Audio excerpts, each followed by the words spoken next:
Ika nga ni Gat Jose Rizal, ang hindi marunong magmahal sa sariling wika ay higit pa sa hayop at malansang isda.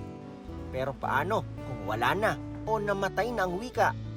Ayon sa UNESCO, ang isang wika ay alive o active kung 200,000 nagsasalita o gumagamit nito.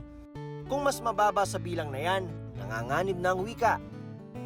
May 130 wika ngayon sa Pilipinas ayon sa Komisyon sa Wikang Filipino at anila, 4 na po ang nanganganib ng maglaho.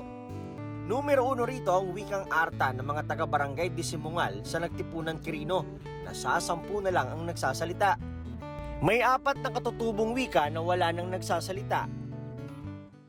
Isa po sa pangunahing rason kung bakit nanganganib ang wika ay yung pag-alis mo sa iyong ancestral domain. Kadalasan daw sa mga katutubong nakikipagsapalaran, mas sinasambit na ang wika sa pinupuntahang lugar. Kung hindi na sila babalik sa komunidad, mahihinto ang paglaganap at pagtuturo ng kanilang wika.